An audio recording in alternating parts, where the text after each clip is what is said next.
Selamat pagi, kembali lagi di acara kami Laskato. Perkenalkan, saya Safa Maura Diva, biasa dipanggil Safa sebagai salah satu host di acara ini. Nah, pagi ini kita sudah ditemani oleh narasumber pertama kita. Silakan Bu untuk memperkenalkan diri. Assalamualaikum warahmatullahi wabarakatuh. Saya Bu Wiwin dari Kepala Sekolah SMA Negeri 16 Semarang. Kurang lebih sudah hampir 2 tahun di SMA 16 Semarang dan sudah mulai merasa nyaman dengan suasana SMA 16 ini yang memang fresh dan segar. Mungkin itu ya, perkenalannya itu aja kan? Tidak usah banyak-banyak. Terima kasih. Berarti itu tadi termasuk first impression-nya Bu Wiwin terhadap SMA Negeri 16 Semarang ya. Kita sudah merangkum beberapa pertanyaan dari teman-teman SMA Negeri 16 Semarang dari Forum Aspirasi. Kita langsung masuk ke pertanyaan pertama. Bagaimana pendapat Bu Wiwin mengenai program kerja OSIS MPK periode tahun ini? Salah satunya Laskato. Iya. Menurut Bu Wiwin selaku Kepala Sekolah, program kerja OSIS SMA 16 tahun 2020-2021 sudah cukup. Di antaranya dengan Laskatalk itu bisa menampung aspirasi, ide-ide pendapat gitu ya dari masyarakat, orang tua, siswa, guru. Bu Wiwin juga melihat program-program yang lain yang sudah dilaksanakan di OSIS itu misalnya kemarin ketika bulan Syawal atau Ramadan itu kan juga ada pembagian zakat gitu ya. Itu walaupun kita di masa pandemi, tapi saya melihat anak-anak OSIS ya luar biasa dalam menjalankan program-program yang sudah direncanakan. Tetapi tentu saja tetap masih dengan menjaga protokol kesehatannya dan alhamdulillah semuanya juga berjalan dengan lancar. Harapannya nanti program ini juga berjalan dengan baik, lancar dan tentu saja selalu ditingkatkan program-program yang lainnya meskipun di era pandemi, tetapi harapannya Bu Wiwin program-program yang sudah direncanakan juga bisa dilaksanakan, tetapi ingat ya, tentu saja ingat dengan tetap menjaga protokol kesehatan. Mungkin itu tentang tadi kesan di SMA 16 tadi ya yang Bu Wiwin sampaikan itu kan hanya baru sekilas ya. Kalau Bu Wiwin disuruh berbicara tentang SMA 16 sudah cukup waktu mungkin bagi Bu Wiwin ya 2 tahun lumayan untuk berbicara tentang SMA 16. Kalau kita bicara tentang 16 bahwa SMA Negeri 16 itu secara usia kita itu termuda. SMA Negeri di Kota Semarang yang termuda. Kemudian secara lokasi mungkin ya, lokasinya juga kita ini terluar di Kota Semarang begitu kan kalau kita lihat. Namun demikian, meskipun kita termuda, meskipun kita terluar, tapi menurut Bu Wiwin perkembangan di SMA 16 lumayan pesat gitu ya, baik dari sisi fasilitasnya, bangunannya, fisiknya maupun prestasinya. Kita lihat kemarin kita di SMA 16 juga sudah mendapatkan predikat adiwiyata terbaik 3 se-Provinsi Jawa Tengah gitu ya. Kemudian kita juga sudah mencoba mengembangkan ciri khas identitas SMA 16 sehingga nanti SMA 16 bisa semakin dikenal itu dengan kemarin kita mencanangkan branded. Sekarang 16 sudah branded ya. Brandednya apa? Masih ingat? Berkreasi. Nah, berkreasi dengan berkreasi itu akan merupakan implementasi atau pelaksanaan langsung dari visi misi SMA 16. Jadi jelas dari visi misinya kita breakdown menjadi brandednya yaitu berkreasi. Apa itu berkreasi? Satu, berkreasi itu adalah berkolaborasi. Kolaborasi apa? Kolaborasi antara stakeholder yang ada di SMA 16, kemudian juga yang menjadi ciri khas utama yaitu kolaborasi antara mata pelajaran. Sehingga dengan kolaborasi antar mata pelajaran, otomatis siswa, guru itu akan lebih ringan bebannya. Benar nggak?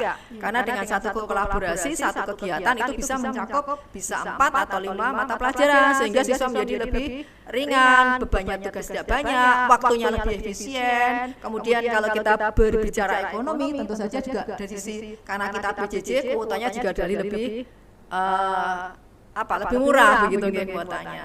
Nah, yang berikutnya berkreasi, kolaborasi, kemudian religi juga anak-anakku semua lihat bahwa di SMA 16 itu setiap pagi untuk yang beragama Islam itu kita melakukan tilawah pagi karena masih PJJ, maka yang tilawah di sekolah itu adalah Bapak Ibu karyawan, sedangkan anak-anak siswa semua bisa mengikuti live di rumah. Begitupun yang beragama Kristen dan Katolik, mereka mengadakan juga kegiatan pagi dengan doa bersama dan kegiatan yang lainnya. Itu rutin kita lakukan.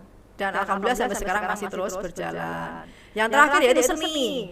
Tadi kan berkolaborasi religi dan seni. Seni di SMA 16 juga mulai kita kembangkan. Band yang dulu nggak pernah dipakai sekarang sudah bisa dipakai.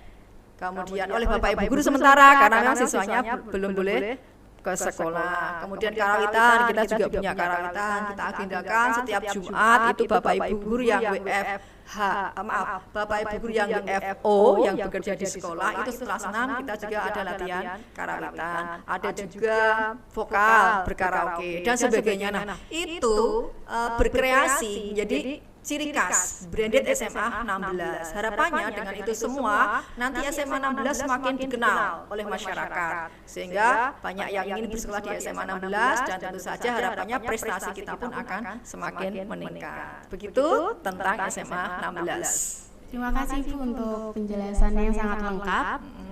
Kita lanjut ke pertanyaan selanjutnya.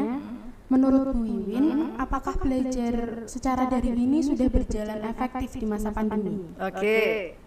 Menurut Bu Wiwin ya, kalau menurut Bu Wiwin ini yang KBM daring ini ya, yang PJJ masih perlu kita evaluasi lagi, masih belum maksimal, masih belum efektif.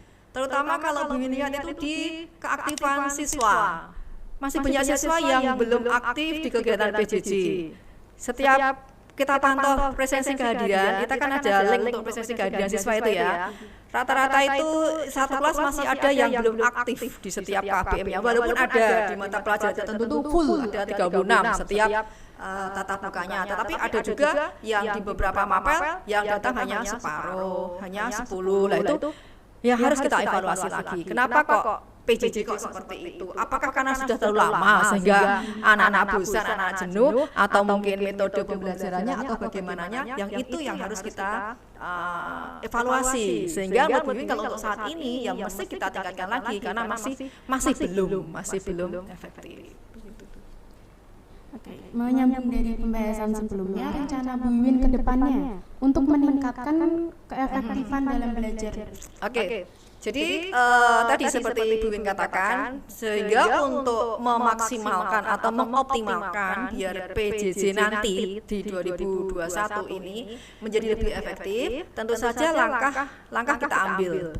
Di antaranya mungkin yang pertama yang kita lakukan adalah mengevaluasi. Tadi ya, mengevaluasi kenapa di PJJ 2020 kok belum efektif, kenapa siswanya kok masih banyak yang belum hadir, itu kita evaluasi kendalanya apa. Apakah ada kendala di kuota, ataukah ada kendala di jaringan internet, ataukah ada kendala di Bapak Ibu guru yang mungkin tidak menarik, ataukah kendala di siswa sendiri yang memang siswanya ini bosen, malas dan sebagainya. Itu kita evaluasi. Jadi langkahnya itu. Nah, setelah kita evaluasi yang 2020, kemudian kita di 2021 tentu saja kemudian menyusun strategi.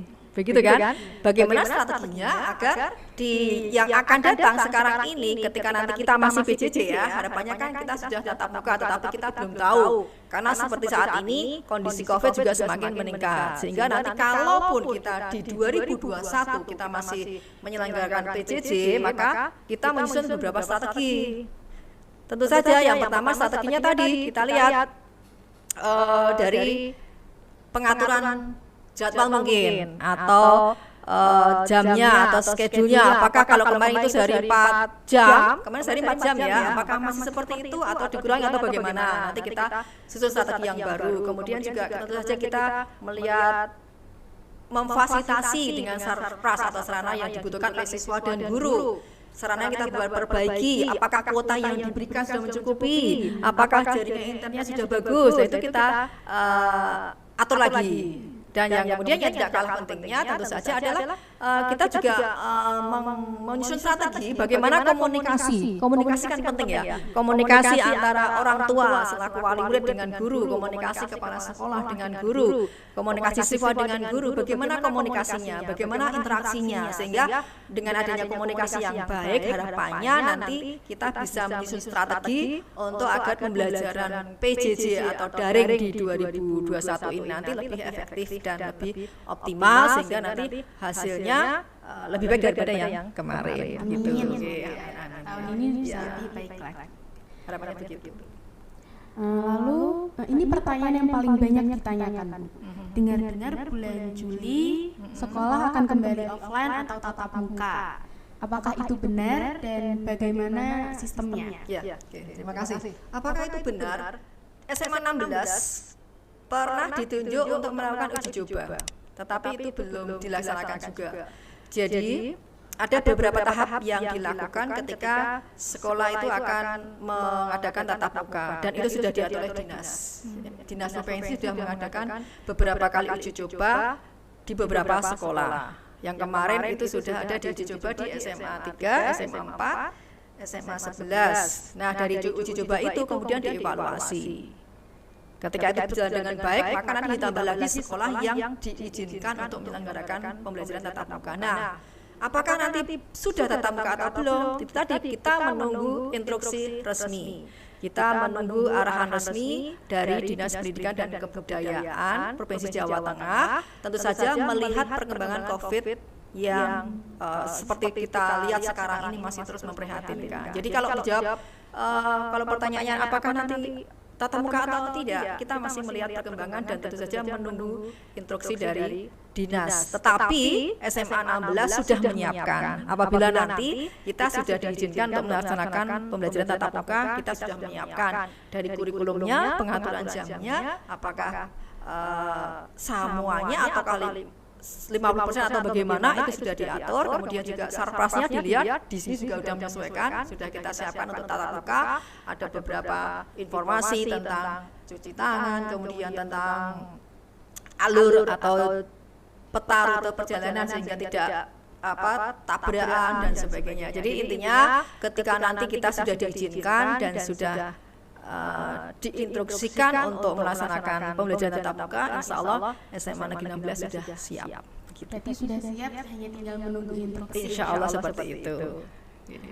Baik Bu, sebagai penutup, bisa berikan pesan-kesan atau harapan Bu Wiwin untuk SMA Negeri 16 Semarang ke depannya? Ya, harapannya Bu Wiwin untuk SMA Negeri 16, harapannya semua stakeholder yang ada di SMA 16, kepala sekolah, guru, siswa, orang tua, komite, mari kita bersama-sama, kita bekerja sama, kita memaksimalkan segala upaya, saling bantu membahu, berkolaborasi, sehingga yang menjadi visi misi, cita-cita, tujuan dari sekolah ini yaitu mencerdaskan kehidupan bangsa tentu saja, dan menghasilkan, mencetak siswa-siswa yang berprestasi tentunya juga bisa kita dapatkan. Untuk itu kita selalu bekerjasama untuk mewujudkan semua cita-cita kita, dan tentu saja sudah ada branded, mari kita sama-sama berkomitmen untuk menjadikan branded SMA 16 sebagai ciri SMA 16 sehingga kedepannya SMA 16 semakin dikenal.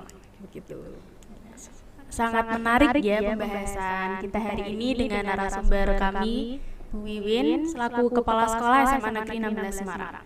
Terima kasih Bu Wiwin atas waktunya sudah diberikan. Sama-sama, sukses untuk OSIS, sukses untuk semuanya, sukses untuk SMA Negeri 16. Terima kasih. Assalamualaikum warahmatullahi wabarakatuh. Waalaikumsalam warahmatullahi wabarakatuh.